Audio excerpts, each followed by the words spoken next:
जय हिंद मेरे डियर साथी, मैं आपका साथी विकास और आज हम देखने वाले हैं डी फार्मा सेकेंड ईयर का एक प्यारा सा सब्जेक्ट फार्माकोथेरापेटिक। उसमें हम देखने वाले हैं सेंट्रल नर्वस सिस्टम डिसऑर्डर में सबसे पहले इपिलेप्सी को हम डिटेल में देखने वाले हैं क्योंकि ये अति महत्वपूर्ण है। ठीक है, ये क्वेश्चन पूछा जाता है। ठीक, तो हम सबसे पहले इपिलेप्सी के बारे में समझते हैं। ठीक है, इपिलेप्सी क्या होता है? आप सुने होंगे मिर्गी के बारे में। ठीक है, यानी सुने होंगे मिर्गी के बारे में, उसी के बारे में हम डिटेल में देखने वाले। अब मिर्गी क्या होती है, जैसे गांव में देखेंगे कोई एकदम से नॉर्मल बॉडी फंक्शन देखेंगे, पूरा ठीक मस्त है, देखेंगे थोड़ी समय में क्या झटका बहुत तेज आएगा, गिर जाएंगे, गांस वो निकलने लगेगा। ठीक है, तो ये इसी को मिर्गी बोलते हैं। अब तुम सोचो एक बंदा है, ठीक है, अब सोचिए एक बंदा है, पूरा अपने आप तुम्हारे साथ घूम खा रहा, खा रहा पी रहा, कोई टेंशन नहीं, थोड़ी समय मतलब विद इन द कुछ ही सेकंड के अंदर, मतलब 1 मिनट 1-2 मिनट रहता है, 1-2 मिनट तो बहुत ज़्यादा 30 सेकंड 20 सेकंड रहता है, उसी में पूरी बॉडी को ऐंठ देता है। अब तुम सोचो कितनी खतरनाक बीमारी है।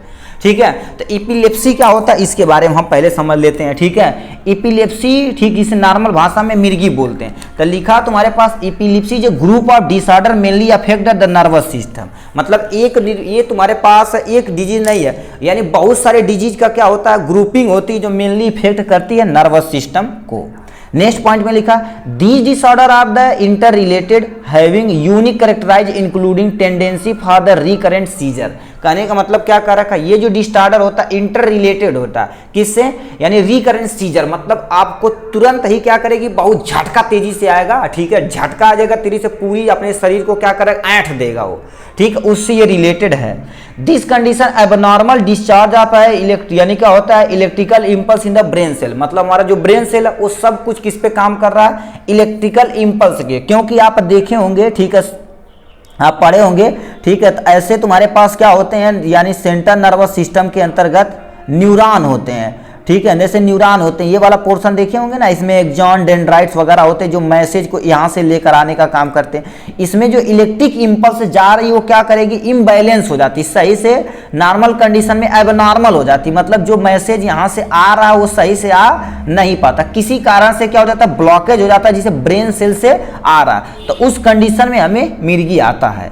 ठीक है, दिस में भी रिजल्ट इन एबनॉर्मल बिहेवियर। अब इसमें क्या होता है, बहुत आप एबनॉर्मल बिहेवियर करेंगे, जान ही नहीं पाएंगे आप, तो हमारे साथ और रह रहा, खा रहा पी रहा खेल रहा, कोई टेंशन नहीं, थोड़ी समय में उसका सारा बिहेवियर चेंज हो जाएगा। जैसे इनवॉलेंट्री मसल मूवमेंट होगा, मतलब पूरा हाथ पैर झटका आने लगेगा उससे, अब पूरी शरीर ऐंठ जाएगी। ठीक, अब तुम सोचो इनवॉलेंट्री मसल तुम्हारे पास क्या होगी, मूवमेंट होगा, जो एबनॉर्मल बिहेवियर की तरह काम करेगा। ठीक, तो ये इंट्रोडक्शन हो गया इपिलेप्सी के बारे में। अब टाइप देखा जाए तो यहाँ पर कईयों टाइप है। सबसे पहले देखा जाए पार्शियल सीजर। पार्शियल सीजर जैसे हम साइकोमोटर इपिलेप्सी बोलते हैं। अब इसमें क्या हो जाता है, लिखा है symptom depend on the involve brain region include involuntary muscle contraction होता है, effect on mood and behaviour पे डिपेंड करता है। कहने का मतलब पार्शियल सीजर जो होता है, ठीक है, जिसे आंशिक दौरे, मतलब थोड़ी समय आएगा फिर शांत हो जाएगा। ठीक है, जैसे कईयों महीनों के बाद आता है। ठीक, और ये जो होता है ग्रांड मल इपिलेप्सी, ये बहुत लंबे समय तक आएगा, और लॉस ऑफ कॉन्शियस, मतलब कुछ समय तक आप क्या कहें, बहुत लंबे समय तक आपको होश ही नहीं आने वाला।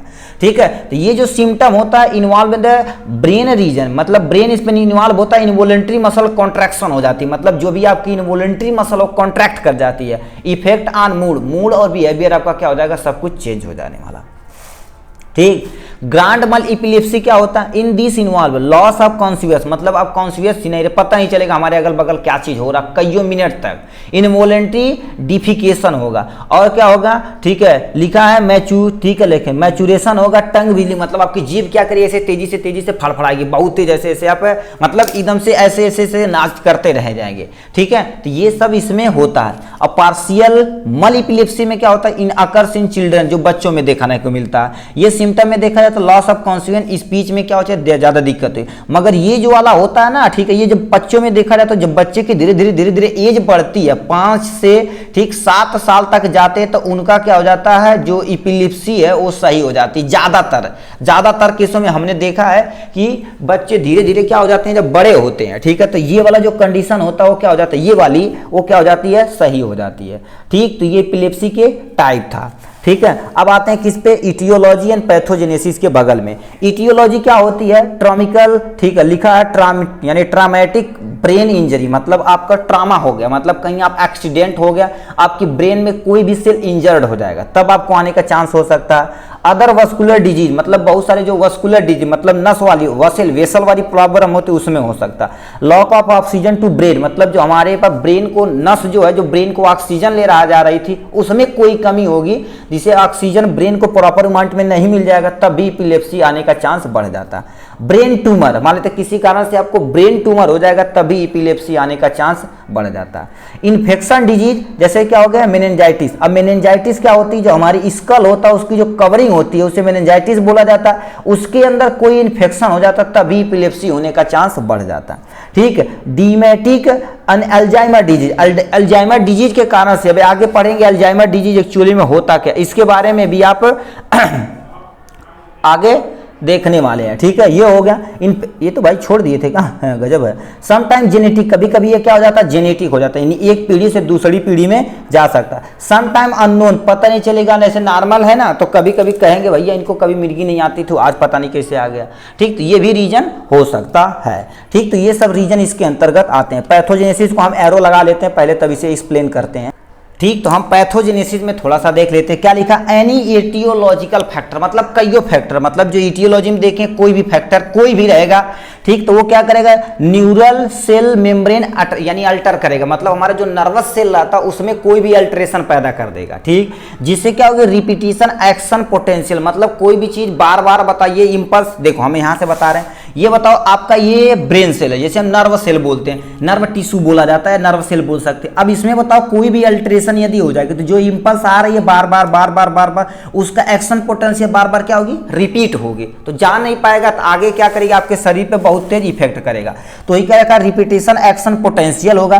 फिर क्या करेगा, spread to of the other cell of brain, मतलब क्या होता है, एक सेल मान लेते हैं न्यूरॉन सेल, ये है, मान लेते हैं एक्शन पोटेंशियल आगे की तरफ भेज नहीं पा रहा है, तो दूसरे सेल पे क्या करेगा, स्प्रेड मान लेते हैं किसी चांस पे किया, तो क्या करेगा, ये झटके से तेजी से करेगा। मान लेते हैं देखो आप कोई चीज खींच रहे हैं, ठीक है, जैसे गढ़ा आ गया, गाड़ी है, आप भेज रहे हैं, इंपल्स नहीं जा रहा, भेज रहे हैं, जा नहीं रहा, जा नहीं रहा, जा रहा, ये कई बार भाग से मारेंगे तो क्या हो जाएगा, वो तेज से जाएगा, है कि नहीं। वही चीज क्या रखा है, या रिपीट एक्शन पोटेंशियल। फिर क्या होगा, यानी spread to other cell of brain, मतलब ये जो, ठीक है, एक्शन पोटेंशियल था, इसमें जाके इसमें गया, फिर आगे चल के ऐसे ऐसे पूरे सेल को खराब कर देगा। फिर एबनॉर्मल इलेक्ट्रिक इंपल्स होगा, जो रच हमारे पास पहुंचेगा स्केलेटल सिस्टम, मतलब स्केलेटल सिस्टम पूरी बोन पे पहुंचेगा, पूरी बोन हमारी क्या हो जाएगी, झटका हो जाएगी, मतलब इनवॉलंटरी मूवमेंट करने लगी। उस कंडीशन को हम क्या बोलते हैं, एपिलेप्सी बोलते हैं। क्या बोलते हैं, एपिलेप्सी बोलते हैं। ये था इसके बारे में। ठीक, और कुछ और देख लेते हैं यहाँ से। ठीक है, क्लिनिकल मैनिफेस्टेशन के बारे में देख लेते हैं। रिकरेंट सीजर, इन्हें क्या करेगा, रिकरेंट मतलब आपको झटका बहुत तेजी से आएगा, जिसे मिर्गी बोला जाता है। ठीक, लिखा है ठीक है, conversion without of the fever, मतलब आपको थोड़ी समय के बाद कुछ यानी बिना रीजन के फीवर होने लगेगा। कंफ्यूजन मेमोरी, यानी मेमोरी कुछ समय के बाद, जैसे मतलब आप गिर गए, ठीक है, गिर गए तो आप पूछा जाएगा भैया कैसे गिर गए, उन्हें पता नहीं रहेगा कैसे हम गिर गए।